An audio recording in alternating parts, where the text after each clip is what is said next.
Welcome to your piano lesson. If you're here for the first time, I am Gianluca Fronda.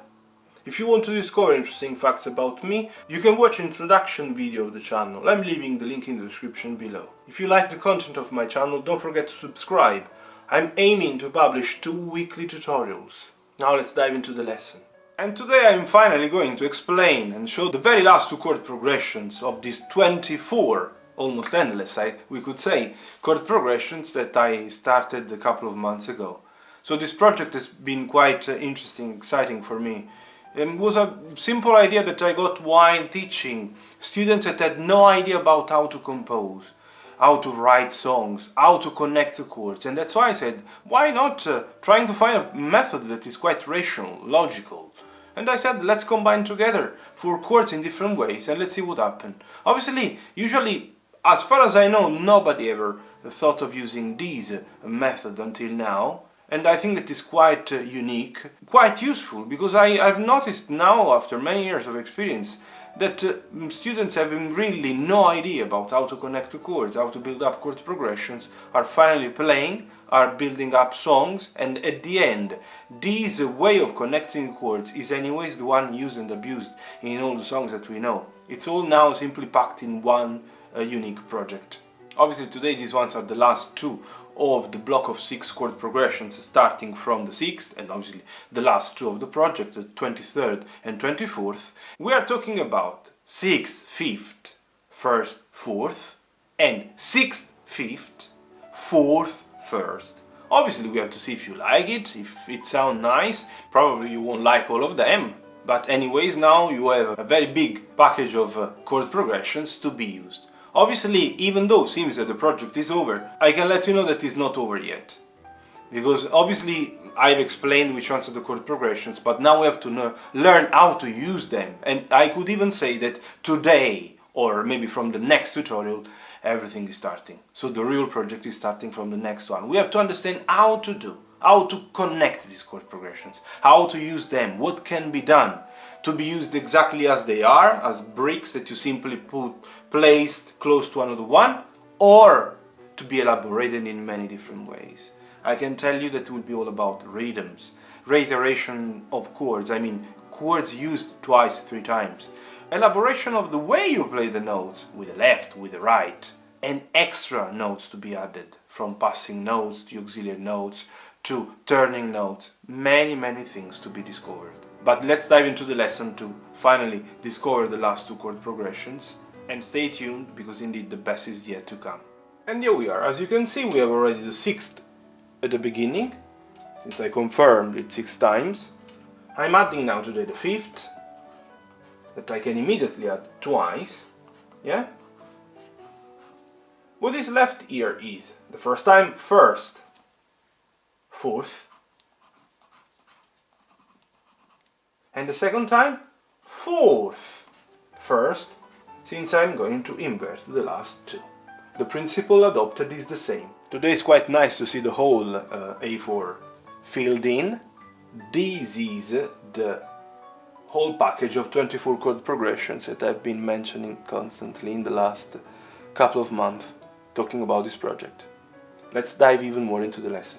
As usual, we can keep the left hand in the same identical position, 3rd finger on the A, 4th on the G, thumb on the C, little finger on F to make it easy. We start from the root position of A minor, and it would sound.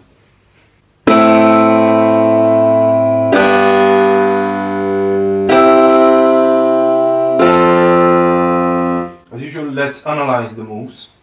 From A minor to G major, nothing in common because they are 1 second apart. So I apply the contrary motion because they have not even 1 note in common. So bass goes down, right hand goes up. Up to the closest position of G major. Moving from G major to C major, I save the G, which is the only note that they have in common. I move B and D up to C and E. Moving from C major to F major, I save the C and move up the E and G to F and A. Now starting from the first inversion. Obviously if you didn't like the sound that was too heavy, you can play it here, from here, yeah?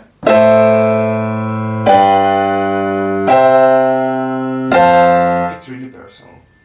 Now we can move to the first inversion, starting first of all from the A minor in first inversion, having the thumb on the middle C.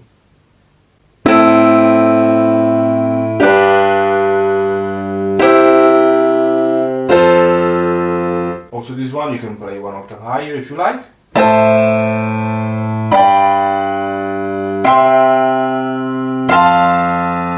I go back to the middle C, thumb on the middle C for the explanation. From A minor, first inversion, I have to apply the contrary motion. The bass goes down, the right hand goes up, looking for the closest of G, closest position of G, that is the second inversion. Moving from G to C, I save the G and I move up to E and C. And now moving from C major to F major, I save the C and I move up E and G to F and A. Now from the second inversion,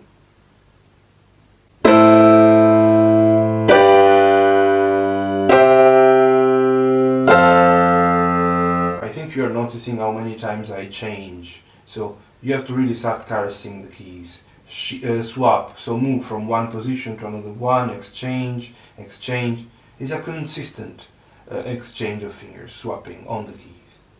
So let's analyze. From A minor in second inversion, I have to move to the G major in root position because I apply the contrary motion. The bass goes down, the right hand goes up. From G to C, I save the G and move up B and D to C and E. From C to F, I save the C and move up the G and D to A and F. Let's apply a bit of rhythm as usual.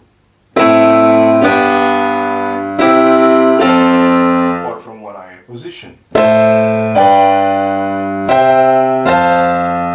And from the first inversion. Or even higher. And from the second inversion.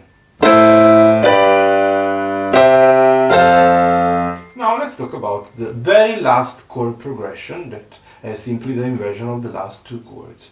We are talking about 6th, 5th, 4th, 1st. What is very interesting of this one is that we have twice the contrary motion because the bass goes down. It's quite common, quite famous, this chord progression anyways. As usual, I won't be explaining the move from the first to the second chord. It will be all about connecting the second to the third and the third to the fourth. But let's first of all see how it sounds, starting from the root position of A minor.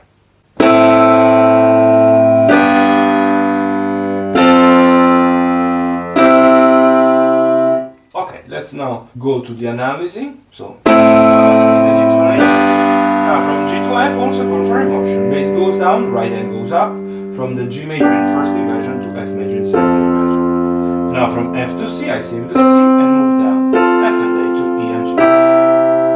Obviously you can play it even higher, but you understood. Now from the first inversion,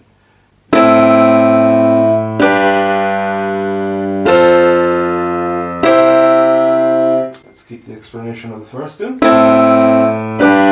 From G major in second inversion, you move to F major in root position, you do contrary motion, save the C and move F and A down to E and G. And then from the second inversion,